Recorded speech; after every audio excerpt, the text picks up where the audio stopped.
Hello and welcome to this edition of Finance and Technology Insights. I'm Brian Williams of Northshire Consulting, here with my co-host Eric Buhrendorf.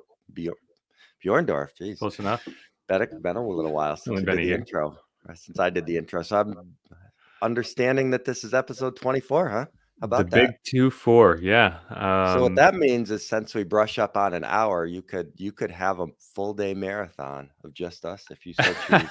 I didn't think of it that way. How about that, huh? It's funny. You could binge watch us and waste a whole day. That's so funny. I haven't thought of it like that yet. What's going on?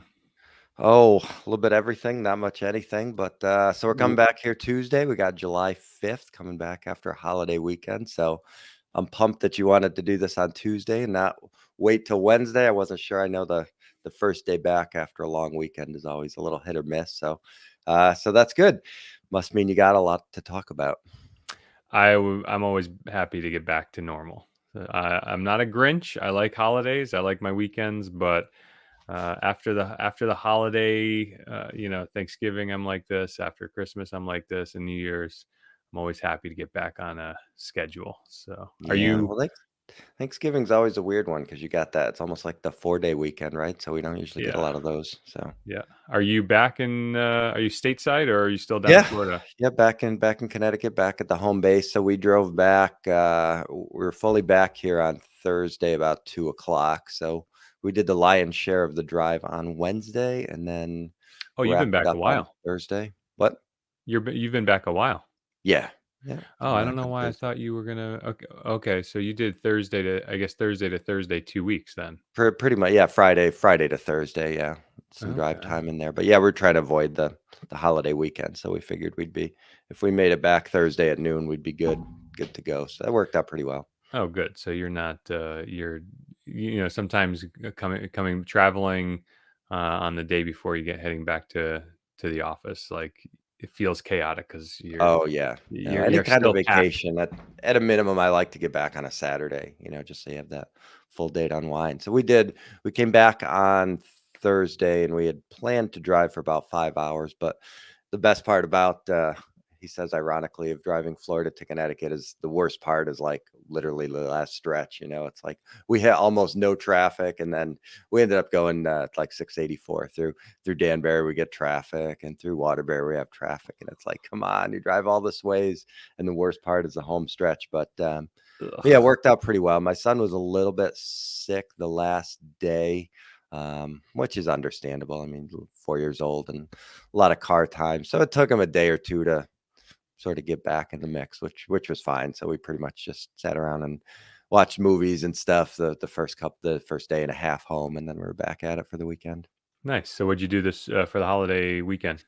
Or we did Lake Compounce fireworks, which is a local amusement park to us here, which I guess they did them all weekend, which was pretty nice. But we went Saturday night, so that was pretty fun. And then last night we had my son's been looking forward to this. It's funny the things kids look forward to, but he wanted to have a slumber party in the basement. So I did is he's got a little like air mattress type thing with some sides on it, kind of for the younger kids. It looks more like a water flotation device of some sort, like one of those little floaty rafts. But yeah, we did that, and we we all kind of slept in the basement. Have kind of a big L-shaped couch down there. So we slept one way and he slept on the, and it was like the greatest night of his life. It's funny. That's cool. But yeah, so he was all pumped. And then he went back to daycare today after not being there for a couple weeks. So he's got a lot to talk about. Yeah, right.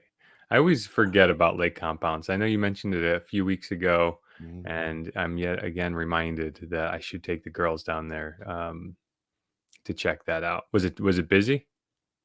So we went just for the fireworks. We have season passes, so we go. My wife and him go a lot, 2 or 3 times a week. So he's but we went just we pulled in at like 8:15, and then the show was at like 9:00. It was, I guess, fairly crowded, but people left early, which I don't know. I could go on a million rants about stuff this weekend, but it's like you go to a half an hour fireworks show. You probably got there half an hour early. and you have people leaving it. Like they said all on social media, we're starting at 9, we're going for half an hour, and 9:22 people are like packing up trying to beat the traffic. It's like these young people that are working the parking lots are pros. They got the wands, they're direct. I mean, we were out in like 3 minutes, but it's like you go to a 30-minute event and you're going to pack up and leave 8 minutes earlier. That stuff just blows my mind, but there are people that do that. So that's funny. Whatever. So yeah, this weekend, we're a member, we finally got admitted to this, I hate to say like it's ultra exclusive, but it's an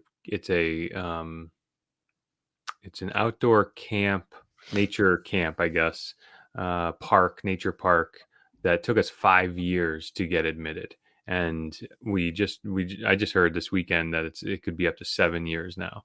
And it's a lake with a beach. They've got a beautiful boathouse and pavilion, big, beautiful new playgrounds for the kids, sporting fields, basketball, hiking trails, biking trails.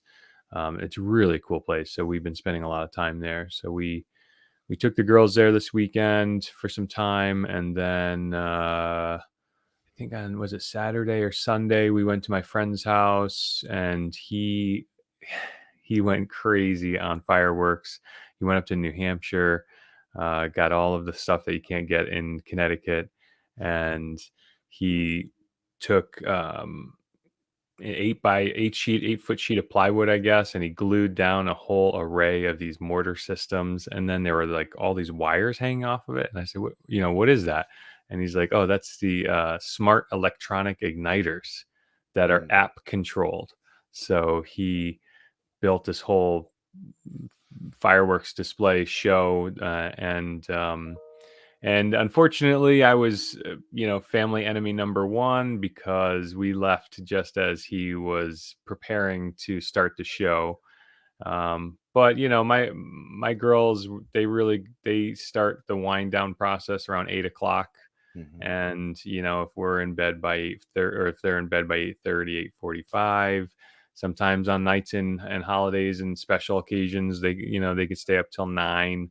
But that's pretty much as late as our team keeps our kids up. I'm not saying anything bad about anybody who keeps their kids up later, but it's just, it kind of works for us because we like to get up early in the mornings and get our show started, and if they stay up late leading up to bedtime, they're crashing, or you don't get them in the shower or something like that before bed and stuff like that. So yeah, so just as he was pulling the fireworks out, I'm like, we timed out. So I piled them up, and the kids were not happy about that. So it was but it was fun. There was a ton of kids there, and we cooked out and things. So it was a typical American 4th of July, I guess you could say.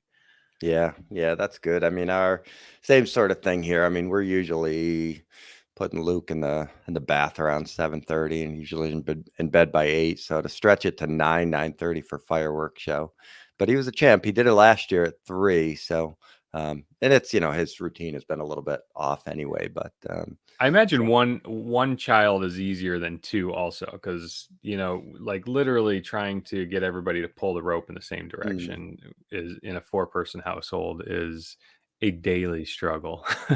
Yeah. Two or one, at least one person is always in a state of displeasure. Right. So right.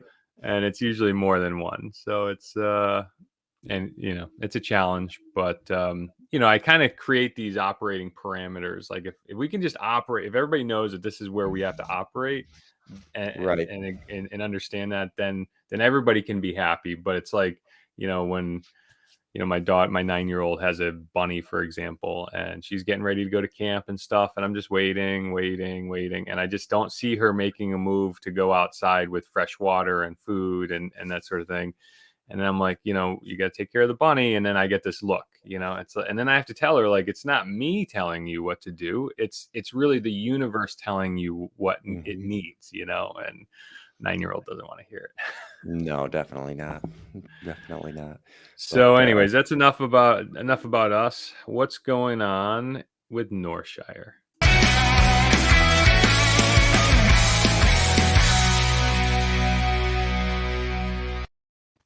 I'm thinking we almost need to run those like a side by side, like a TikTok duet, so the crowd can see us rocking out as those play. But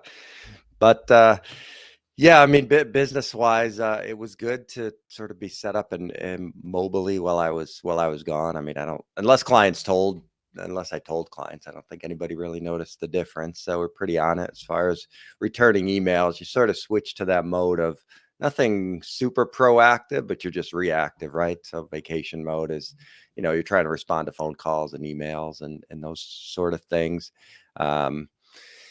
We came through the end of the first half of the year, end of the quarter, which is always a little bit interesting and busy. So we're pulling together our billing stuff, which I know you love, which is our favorite. We did actually change our billing process a little bit this time around. Maybe I can share more next time around as it's completed. But so that part's always fun. And you get all these, half year reviews and, second half market outlooks, which 90% of them are useless, but you get a few tidbits here and there. So I just took a long walk this morning and I have all of them, kind of scheduled on podcasts. So I'm just kind of going through them all this morning. But I guess the one sort of tidbit, which is interesting, is having a first 6 months of the year that's down for the market is measured by the S&P 500 has absolutely no bearing on the second half. So if you go back and look at all of the years where we've been down in the first half of the second half have been up, half of the second halves have been down. So, when people talk about, less experienced folks say the market is doing this or is doing that, well, really isn't ever doing anything. It has done this or it has done that. So, people say the market is going, well, we know it was down the first half. That's all that we know. We don't know what's going to happen the second half. But listening to all those little recaps and listening to people think they know what's going to happen and whatever, it fills content, it sells advertising, but it's tough to really think about that stuff. But I feel like I'm the only one. So, I know I went on a rant last week, but I feel like I'm the only one who, who sees when the market's in a nosedive, like I celebrate that. I don't know, like that. It's like, yay, everything's on sale. Why doesn't everybody celebrate that? Yeah, right. Well, because maybe they're at retirement or they're looking for a certain number to hit. If I can get to X, I can retire. And maybe they were 95% of X, and now on June 30th they're 80% of X, and it might add another But year or two to their. but would you say that if you've been following a healthy investment methodology, there's a time component to that. So like if you've been investing through all your earning years, and here's a plug for you, maybe if you've been investing like you should have been doing through your earning years, even if there's a market downturn while you're divesting in retirement years, like you should still have a substantial net gain. You should be still up, right? Mm-hmm.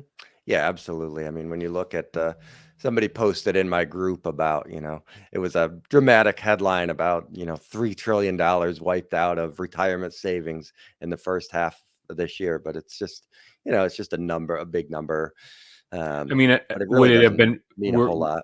would it have even been prudent? And is it prudent that, I mean, the market was so obviously on fire last Mm-hmm. year. So like if you're in retirement age, wouldn't an advisor say like, look, the market's on fire right now. Like you may want to take a larger disbursements or take some more than usual money off the table right now on the way up while the market's on fire, because what goes up must come down. I mean, every seasoned investor must know that, right? Mm-hmm. Yep, they do. They do. You've got young investors who haven't really experienced it yet, so that's kind of new to them.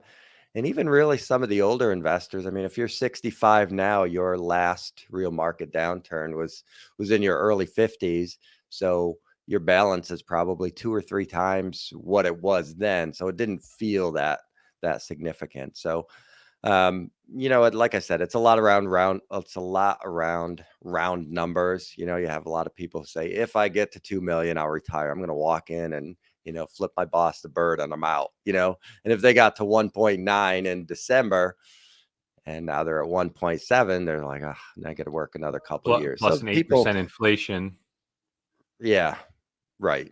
And if they're that close to, even people at retire, if you're 65, you still have to plan on on, or you still have to plan on drawing from your investments for the next 35 years, which is crazy to think. But people used to retire at 65 and they'd be dead at 70. But you have to plan to not work pretty much as long as you worked. If you're working from 25 to 65, you may not work from 65 to 105. So if 65 is kind of that tipping point. But listen, it's emotional for people, even the most seasoned market folks. If they had an account that was 100,000 in December and now it's 77,000, it matters to people, even if they know what the market's supposed to do and all that kind of, even if they're not going to take any action, even if they knew this was coming, it's still emotional for people, and you have to appreciate that. So you're sort of guiding them through that process if they haven't gone through it before. So fair enough. So sorry, I didn't mean to derail us. What's going on in Northshire, marketing or business development? Anything? Yeah, business development wise. So one of the things I think we've talked about here is starting to have some other advisors reach out about partnering on different types of projects. So a lot of people wanted to chase that retirement plan business because they thought it was easy. They thought it was whatever. And now they get a couple plans and they realize it's a little bit more complex than they think. So they might be looking to partner with other advisors. So we're looking at that a little bit, is an option to help some other advisors. And like I said, the last couple of weeks, not a lot of proactive marketing stuff. I got a couple things that I'm going to do this week that I think I'd rather talk about after they're done than talk about before they're done. I like the tease. I like the tease. A little bit of a tease. I like the tease. The whole idea of be about it, don't talk about it. So I'd rather say I've done this than I'm going to do this. I like that too. Good. So yeah, I got a couple things going on. It's somewhat centered around the idea of the first half of the year and that kind of stuff. So but yeah, what's going on with EVERNET? Let's rock that one.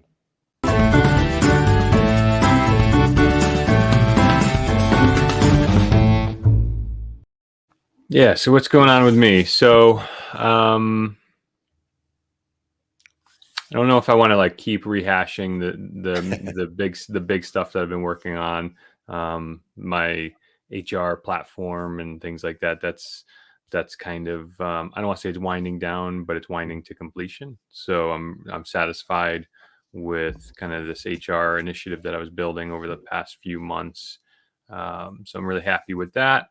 And now that kind of frees me up to start building out. The whole purpose of working hard at building an HR function in the business from a kind of workflow process is so that I can bring on people quickly and efficiently. And so yeah, I finished that, and now I'm ready to start building out the team. Really satisfied with kind of the education that I've had over the past few years with my digital marketing initiatives. So just going to be focusing on building that team to start building out our website and digital marketing effort a lot more aggressively. I kind of been one of the spokes to that wheel was the email marketing. And we're building out a new CRM tool over the past couple of years and getting that integrated with our current data set. And that was done somewhere around January, February, March. And then I kind of sampled some email campaigns. And then I didn't run any last month while I brought in a new web developer. And I just ran a July 4th campaign over the weekend. And I just love that data. You and I've talked about email campaign data before, and it's so fascinating to see when you send an email out to 4,000 people, you can see who opens it and who clicks on the links in it, and who unsubscribes, and who the bounce rate and things. And I bet you it must have been really fun in the days, maybe 10 years ago when Outlook and email clients didn't stop the image download, for example, on new emails, where you embedded or attached an image to an email, and presented right away. Because that's, by the way, for those who listening, that's the mechanism that marketers can tell if you read their email or not, is if you click the download pictures to see the full content. Mm-hmm. So I'm still getting, like I think half of the 4,000 or so are registered as unopened, but you can reasonably deduce that that's not necessarily accurate. It's just people who didn't download the images. Right. So, And what about the people that? So I don't like having the unreads, in my email or even in the deleted items. What about people who just open it just to show that as read, right? So they're going to count as people that read it, but they didn't actually read it, right? Right. Yeah. And you start kind of in trying to read the tea leaves on some of these behaviors. It's like an open doesn't necessarily mean a read, although the content of our mailer was basically just a big static image of American flag and fireworks and our logo. So it really wasn't a value offer. It was just a feel good, is what we call them internally. So it was just a happy 4th of July email campaign. So without reading that, like, I guess there was no other value to it, to the email item, but what else is interesting is actually seeing the clicks. So we do have kind of standard banners and footers for our social, our website, and that sort of thing. And it is really fascinating to see, a lot of people are clicking on the business owners and managers groups, the bomb groups that I've created. Okay. Yeah, I saw those. Quite a few people seem to take interest in that. I didn't see any subscription or ad requests to the groups, but it's still interesting to see that people are noticing that. Mm-hmm. Another thing that I worked on is I implemented a corporate email signature tool. Good. It's so it's so minutia, but it's really interesting that, I don't know if I mentioned this last week or not, but managing a corporate signature across, a company, unfortunately, Microsoft and email providers don't give the corporate IT manager great tools to implement a standardized email signature for the industry, to pull in people's names and first name, last name, titles, that sort of thing. So there was some talk that Microsoft was going to produce a tool for it back in May of 2020, but it just that line went dead. But there are tools out there that you can use. So first I poo-pooed them, and I was like, no, we'll manage the signature manually, we'll draft it, and then we'll send it to the staff and expect everybody to copy and paste it into their signature.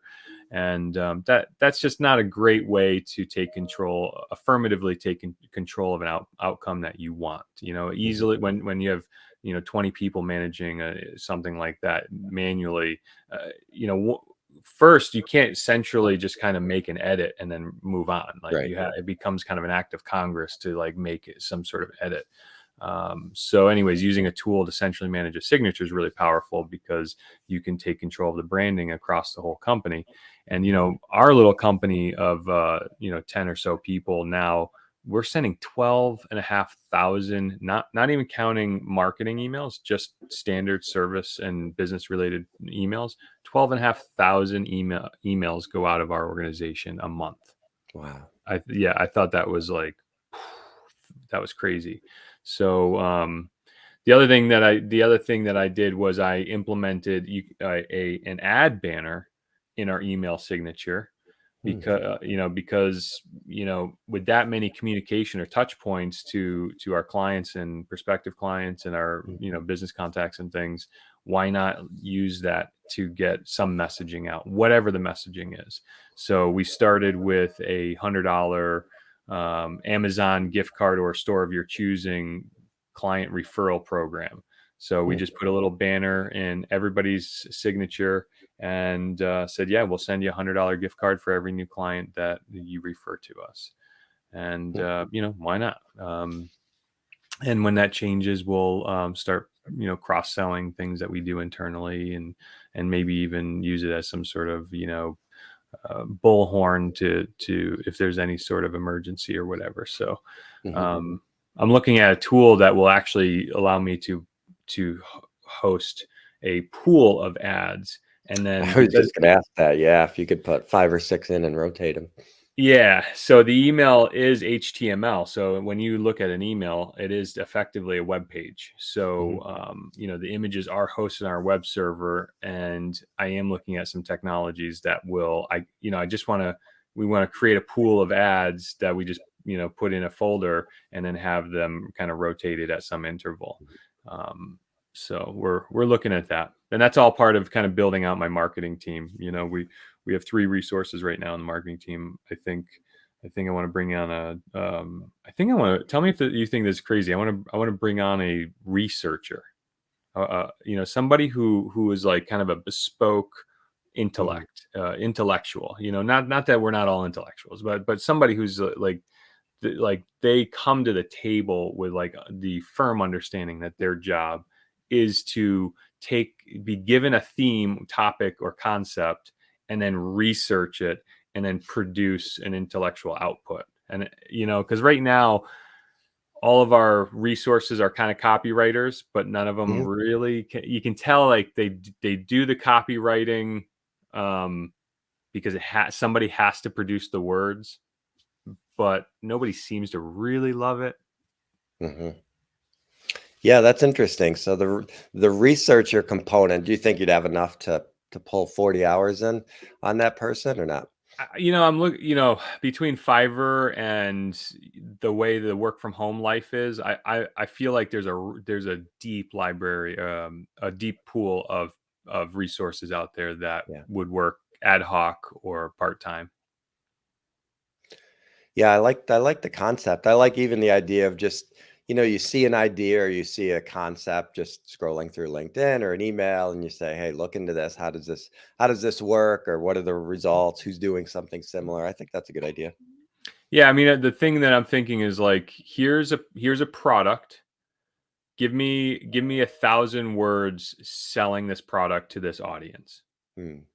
And that means you got to research the product. You got to research the pros and cons, where it comes from, who's it servicing and that sort of thing. And then just give me 1,000 words selling this product to this audience, and telling a web developer to do that, or a digital marketing associate, or kind of a Jack or Jane of all trades in the context of marketing, they can do it, but like, again, they still have to like do the web work. They still have to do the imaging work, the graphic design work. And, I just feel like if I had a researcher who like was just that, I can just give me 1,000 words and then submit it to the web resources, you know what I mean? And then the web resources will put it up, and then they'll that way, specialization. I mean, it's not a unique concept, you know what I mean? But I feel like with there's so many work from home types that just, I was looking at, Indeed and things like that. I don't know. I think that's the direction I want to go in, because I have Megan's really great in our social media management, digital, graphic design. And then we have Alfonso, who's kind of our web guru, and he's doing the web stuff. And I just feel like I need another web guy or girl, and I need a researcher, somebody who can just be like, give me 1,000 words on this, give me 1,000 words on that, and just feed the machine. You know what I mean? Right. Did you have an initial project in mind, something that would be? I That you could do, share and with it's us? That another would be one of those interesting. things that I don't want. I think I'll take a cue from you. Like, I don't want Yeah. to pull back the curtain too soon. I want to see if I can execute on this initiative first, and then maybe report on it. Okay. Sounds Yeah. like that makes sense. Did you so one of the things we talked about is talking about some of the content we consume. So, other podcasts, other YouTube stuff that we watch, even non-business stuff, movies. Saw you out at the movies this weekend. So anything content-wise, business or personal, that would be interesting? Oh, okay. I wasn't prepared for that. Let's see. Well, No, I I can mean, throw some stuff out there first then. yeah. So we've Why don't you lead off? Yeah, so we ended up going back and watching the first Deadpool this weekend, which I'd never Yeah. seen. Um, and I thought it would be something a little bit different. I like Ryan Reynolds. He seems like a good dude. He's pretty funny. So just based on that, I like to watch stuff where I know the actors and a little bit of backstory there and stuff. So and of course my wife, being a Disney person, is starting to learn the Marvel universe a little bit more. So I thought that would be kind of an adult crossover kind of thing we could do. Obviously, after Luke went to bed, if you're familiar with Deadpool, but I thought it was interesting. I enjoyed it, not a ton, but it was a good kind of a filler movie that had some moments. I'll probably watch the second one, and then at some point this summer. I don't know if she'll be that interested in it, but we went back and watched that, so that was kind of interesting. Yeah, that's Um, fun. Ryan yeah, Reynolds, when I look at I like Ryan Reynolds also a lot. yes, yeah, However, like Robin Williams, I feel like I would hate being stuck at a cookout with them, mm, or some social function, because um it's like, when, like, hey man, like, you don't need to be on every minute of every day. Like, just like, turn it off for a minute. You know what I mean? yeah, And I don't. I've watched a ton of interviews with Robin Williams, ton of interviews with Ryan Reynolds, and like the guy, like they're just the type. And Jim Carrey, I think, is a lot like this. mhm, Where it's just like on, on, on, on. And I think they've spoken. I know Jim Carrey's spoken to that's part of their, like, insecurities, and that's part of, sure, like, kind of their personality. Where they come from. And it's like, man, I like what you're doing, but, like, can we just, like, sit in silence for just a minute, or can we just, like, talk about the weather as the weather, rather than, mhm. like, some clever quip that you're going to insert into this theme. Right, So right. that's how I look at Ryan Reynolds. But Yeah, anyways, keep right. going. Like, are you testing material on me? Is this some kind of bit you're gonna do on TikTok later or something? You'd always kind of, and not, I mean, not to get too deep, but that was probably a lot of Robin Williams' struggle, is who is he when he's not Robin Williams, and do people like that person?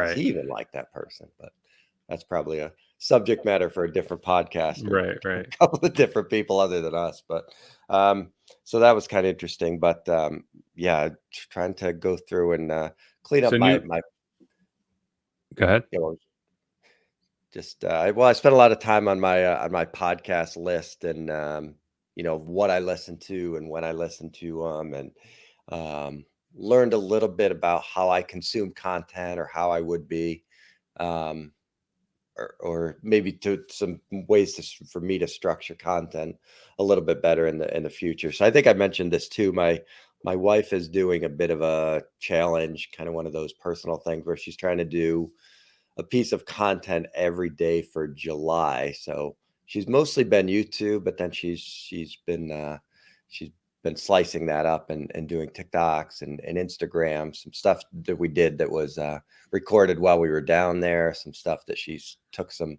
pictures and kind of worked on since we got home. So she's doing a good job with that. But so combination of kind of watching her and seeing what works and her thought process with my experience and some of the content that I've started consuming, long form versus short form, I think has been kind of interesting. So um, that's sort of got to shape my second half of the year, I think, a little bit. Um, I've noticed that the shorter form content, I'm much more willing to take a chance on. So one of the things I'll do if I'm going for like a longer walk or something is I'll go into my podcast and I'll download those just real quickly, and I'll try to put together, let's say, 60 minutes, and I'll say, all right, do I want to, because you don't want to be out on a walk like fumbling around, like deciding what to listen to. So you almost put together like a mini playlist. So there's certain ones that, maybe if they're 5 minutes, you know what, if it's bad, I'll just throw it on the list and whatever. But the longer form stuff, you almost really have to, like, do I really want to make this sort of investment and that kind of stuff? So I think there's a place for longer and shorter form content, but I think the shorter form stuff, people are much more, and obviously this is, fairly obvious stuff, but they're much more willing to, if it's repetitive, and not repetitive, but if it's more of a consistent daily kind of thing, people are more likely to say, all right, I'll subscribe to this podcast because at worst I've wasted 5 minutes, and maybe I just tune it out, or maybe there's one or two bits of information in there that are valuable. But if you're doing the longer form stuff, maybe once every couple weeks, people might be less likely to subscribe because they don't want to, get sucked into a bad episode. They're 12 minutes in and they're like, man, this sucks, and I've just wasted 12 minutes. So I think that's sort of an interesting development that I've sort of honed in on a little bit. Yeah, that's good. I did exactly what most YouTubers probably did, and my pipeline of content has dried up. My swagger, my mojo, or I've lost or something. But it's also, I'm a systems guy, so like I need, I'm building out so many systems right now so that I can produce a steady stream of content. Some of my secret sauce is, I regret so badly not leveraging my relationships with our vendors for a longer time. So I've been kind of coming back to this kind of core business practice of, maintaining healthy relationships, partnerships with our vendors, where the vendors, reciprocal and open to that. And I'm kind of overwhelmed with how well that's going. And we've had such a really positive engagement from a lot of our vendors. And they've come on to the EVERNET Reviews YouTube channel to review their products with me. And that was really, really positive.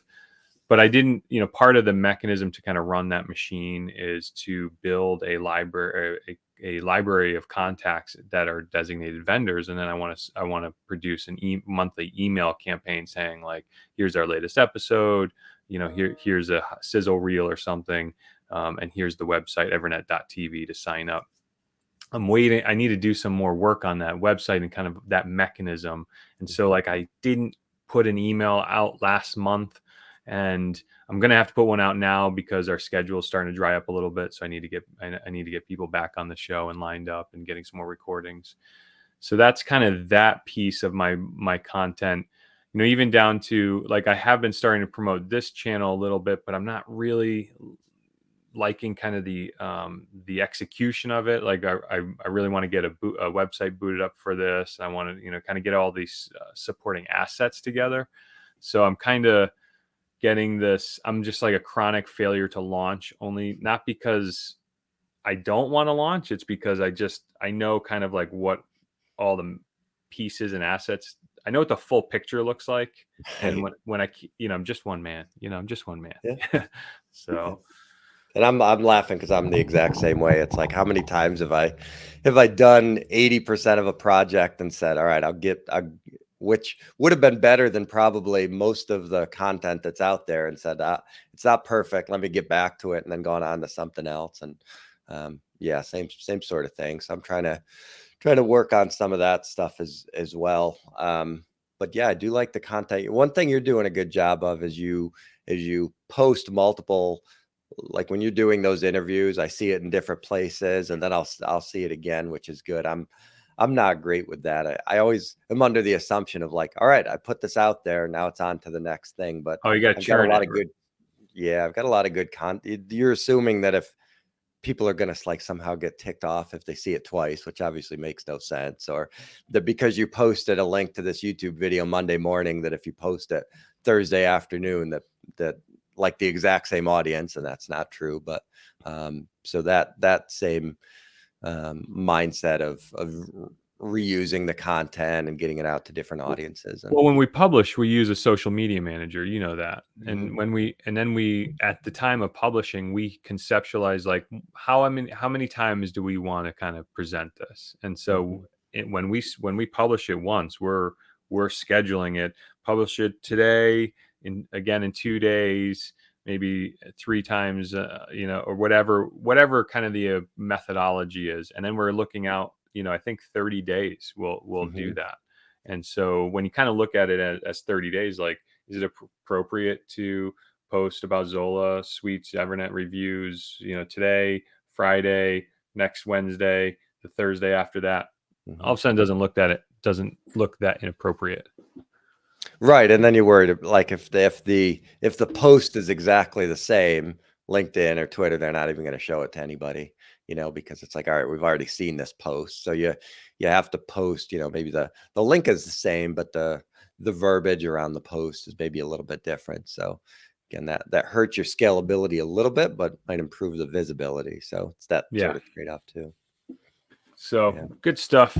I want to make sure we don't run long. You want to talk about the new anything in the news? Yeah, sure. Let's run it. If nothing else, we get to play the intro, which is fun.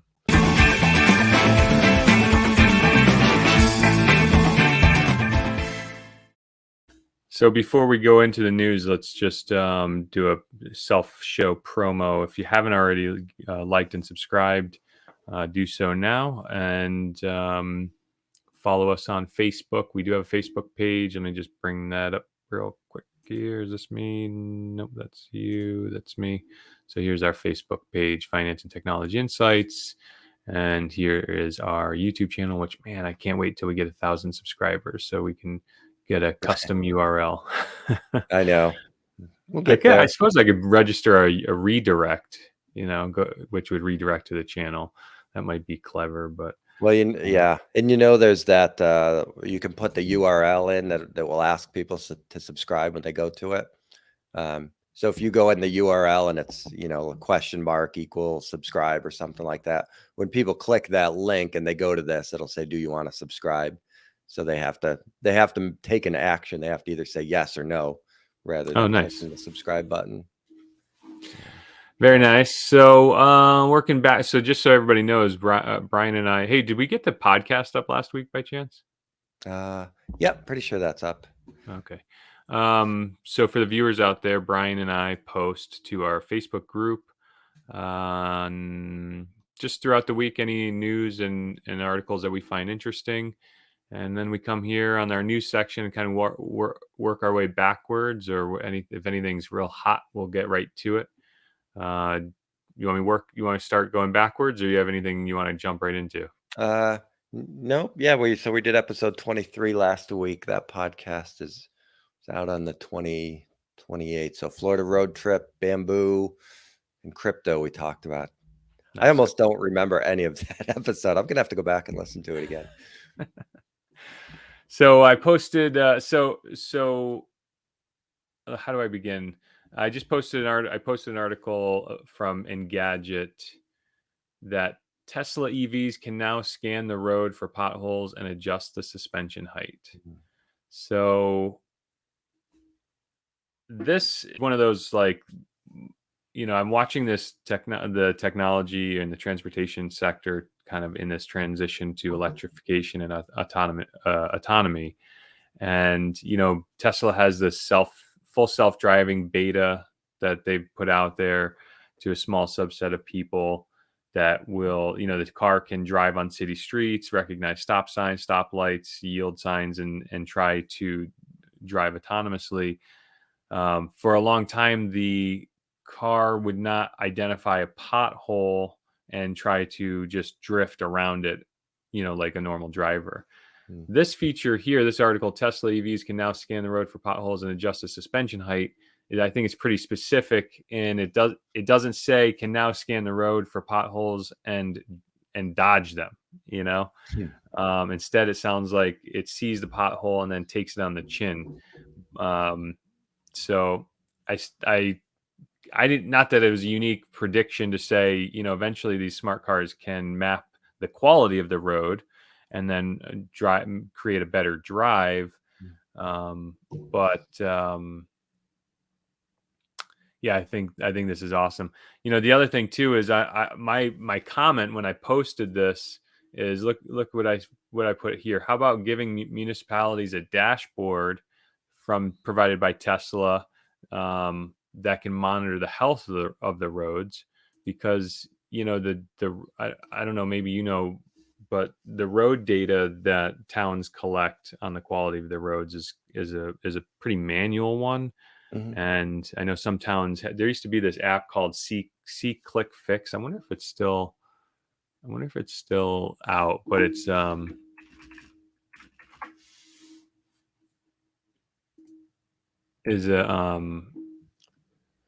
this is an app, an independent app that like towns can use where residents can like take pictures of public infrastructure that seems to be in disrepair and Mhm. submit it to the town management. So this is just, and this is not new. This has been around for 10 years or so. So anyways, I just thought it would be interesting if somehow like if there was an open standard or something for public works, and if the cars could start mapping the quality of the road and just submit like the, an issue like a pothole or something. Wouldn't that be interesting? Yeah, that would be interesting, even if, even any sort of other disturbance, an animal or a tree down in the road or something Oh, like that, completely. even if it was a slightly manual process, like, "Hey, we noticed a tree, on the shoulder," or something like that. "Do you wanna report this?" Or, press this button to send it or whatever, you know? Well, Um, conceivably, these cars are using, I mean, Tesla famously is using Tesla Vision or AI Vision. mhm, So we're entering this world where the computers are starting to get the logic to identify an object through a picture representation, through a picture, mhm. and then know what the computer is seeing. You wouldn't even have to, and it sounds like in this case they're just, it's going to see what a pothole is. You don't need to say like report pothole. Maybe a reporting feature would be kind of like a an extra boost, but um, I don't know. Have you ever see that movie I, Robot with Will Smith? Yeah, right. And I think there was, I don't know if there's some cartoons as when we were kids that would do it, but like, you're on this autonomous highway of the future and like a crash happens, and then like traffic dynamically reroutes around the debris, and then like out of some discrete like garage door on the side of the road, like these, the cleanup robots show up and Right. clean up the thing and then go away. Yeah. Just It just really feels like we're heading in that direction, doesn't it? It does, it does, it feels like it, yeah. There's even other states that will put up an enormous curtain or something so you don't get the rubbernecking on the other, which I think is great. I wish every place did that. I know it's an extra little bit of labor and, all that involved, but it's Yeah, the amazing how many rubbernecking times. slowdown is Yeah. awful. Oh, it's terrible, and that's something, again, one of those, something that goes away with autonomous vehicles, right? They're not gonna care. What do they don't wanna look. Yep. So that Yep. sort of stuff. Yeah, and even as far as, like, the potholes or other hazards, even if they could just take a quick picture of it, send it to town hall, certainly within the realm of possibilities, which would make things a lot easier. Data is cool, and I really hope that government leans into that, because it would just, some we've all, I'm sure, seen a road getting paved that we're all like scratching our heads like, why is that getting paved? Right. Or like going down a road being like, why isn't this road being paved? Yeah. Well, because nobody on the town council lives on that road, that's why. But Maybe. the, well, and then I guess to take it a step further, you may even have smart roads anyway will be able to detect this kind of stuff, or maybe they're able to switch from, or they're pre-lit to some extent, or they're in essence solar panels themselves. So there's Solar a lot roads you would be can do with that. cool. I On a Yeah. hot summer day, I can't. I just have an emotional negative response to like hot black asphalt, because Mhm. you just like look at that, you're like, yeah, that is definitely a contributor to global warming somehow. You know what I mean? And Yeah. Right. and if somehow roads could just be solar and just kind of soak up that energy and be made to be useful, that would be cool. Yeah, The and here I am, I'm just listening to you talk about hot black asphalt and thinking about how I'm gonna take that audio clip and have a ton of fun with that, editing that in different formats and putting that out there. But yeah, I think, yeah, I mean, smart roads with solar, but they're doing some of that with sidewalk stuff already, right? I think, which would make sense. Yeah, there's a number of initiatives working on smart roads for sure, whether it's charging or solar or both. I know that they're trying to put wireless charging in the roads for the cars. So I don't know. It's kind of one of those things where it's like, are smart roads like the breakfast robot of the 80s movie that you might have seen, where Mhm. an alarm clock is connected by string to the kitchen and it drops an egg on the pan and puts the toaster down, and you Mhm. know what I mean? Like, do you know, am I invoking the Yeah, sure. imagery? Yeah.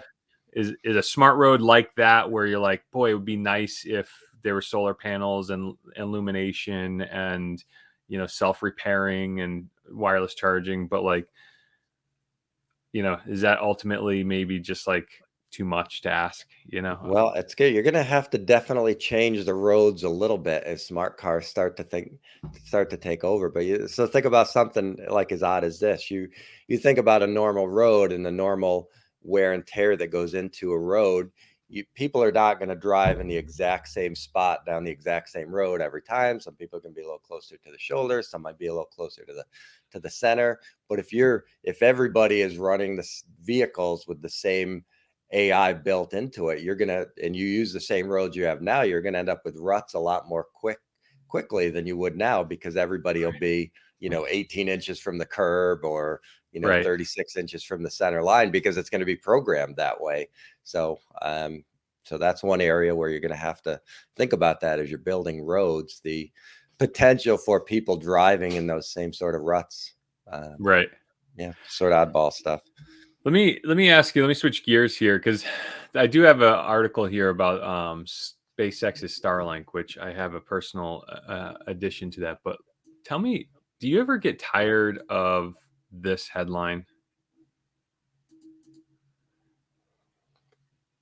Big Shorts investor Michael Burry. Yeah, that guy's everywhere. Do you ever like see that on your periodicals? I do. I see that stuff, and there's a bunch of people who have been right, or are these sort of, they call them perma bears or gold bugs, who just basically say the same thing every year or predict the next crisis. I was actually thinking about this a little bit on the walk this morning. One way our businesses are kind of the same is they're always trying to prevent against the last disaster, right? So everybody's looking at right now, is it more like 2000? Is it more like 2008? Is it more like, so they're always trying to compare things backwards. And in your world, if you have this big hack, you want to fix it, and then you want to prevent the next attack, assuming it's going to work the exact same way and do so it's you get these guys out here who are serial predictors, and they've either been right once, or just by nature of what they do, they'll be right again. But yeah, this guy pops up a lot, and there's a few other similar people. I noticed this. I started noticing this a couple months ago, and I was just like, I just kind of like, you read the headline, you're like, okay, okay, okay, and then last week I was like, God, I was like, damn it, like stop with this guy, right? And then I was like, let Yeah. me do this search. You ever do this kind of string in a Google search, where if you add the term For a site particular site. colon, Yeah. you could do this. Look at how Market Insider 1 week ago, 6 hours ago, 4 days ago, 6 days ago, 3 hours ago, 3 weeks ago, 3 weeks ago, 6 days ago. Like they must have one person who's just like, what's Michael Burry's headline today? Yeah, or he's got a PR person, and he's probably got a PR person and a ghostwriter, and all this stuff is on autopilot. He probably knows nothing about what's in any of these But articles. these are like, but the publications are gotta have to publish this. You know what I mean? So Yeah. this is one of those things where like I used to value Market Insider as a publication, hmm but if every day or every few days I see this headline where you're just trying to milk this cow, this is a cow Yeah. milking headline. You know hmm what I mean? I don't know. I thought maybe you would have some. I was kind of curious what your response would be to that. Yeah, you're right. You do end up sort of learning to dismiss that. There was a time when I would click on stuff from him, and I won't anymore, just because there's so much. And when we talked about before we came on, like one of my like my default page since Edge got updated was like this curated like stuff of Microsoft 365 of stuff I should know, and it pumps full of this sort of stuff. These aggregator websites and stuff that. I got to pull up this. We don't have time to really talk about it now. Maybe we'll get into it next week. But it was a longer article in Sports Illustrated that was about the Twitter account and social media accounts, Ballsack Sports. Are you familiar with them at all? No. So it's a total parody account. But as I read through this article, it talked about all the stuff that they've put out, and then it talked about how it's been picked up and quoted and requoted, and and I'm reading through this stuff, and it's not important stuff. It's about this teammate that had beef with this guy or whatever. And I'm reading this stuff, and it's like, wow, I heard that from a credible, as I make the air quotes here, credible media source, and just like, it's not anything that I really cared about, but it's like, yeah, I remember people talking about this, like this beef between these two players, and it was completely fabricated by this guy that has this Ball Sack Sports Twitter account. And but it was he started it as a symbol of how, fake news can spread. And you grab a picture of an athlete, you put it in a Canva post, and you put a quote, you put quotation marks around it, you attach their name to it, you send it out. There's no consequences. That athlete may or may not have said that, but it's going to get picked up, and somebody will be screaming and yelling about it on, Skip Bayless or Stephen A. Smith or one of these guys. And it's just, this article like blew my mind about, this kind of world exists, and these aggregator. And it was about how, he had written something, and it got pulled into, the Fox News website and CBS Sports and all these other, that they just pick up this stuff. It's all these aggregators and RSS feeds and all this stuff, and they're just pulling stuff. And it's amazing how and it's completely automated, at least from a website standpoint. And then, you've got maybe a researcher, an intern who's picking up this article, and it's like, oh yeah, ESPN and SI both reported this thing, and they both just reported it because the other person did. And God, it's just nuts. It's crazy. Yeah, Jimmy Kimmel torches those guys from time to time. I don't know if you watch Jimmy Kimmel, but from time to time he'll show just a string of like regional news outlets just saying this, reading from the same exact talk line. Yeah. All right. We're at 56 and a half minutes, and we set ourselves a hard 60 minute ceiling for these shows. I enjoy these very much. My name's Eric Buhrendorf of EVERNET Consulting. If you are looking for, let me just bring up my website. If you are looking for consulting or support for your business, give me a call or go to evernetco.com and schedule a discovery call with me. And I am joined every week by my esteemed colleague, Brian Williams. Go ahead, Brian. Yeah, Northshire Consulting, an independent advisory firm in Connecticut, working with small businesses and families. Online persona is 401k and beyond. So we use that on our YouTube channel and our Facebook group. Facebook group just went over 2,000 people, which is pretty exciting. So excellent. And that's with me having to boot out a bunch of spammers and all that kind of stuff. So yeah, and our YouTube channel continues to grow. Going to put a little bit more content in there, but we're at about 1,300 subscribers there. And that's it. I guess we'll see you next week. All right. Always a pleasure seeing you, my friend. Glad to have you back to Connecticut, and we'll have to catch up for root beer one of these days. All right. Sounds good.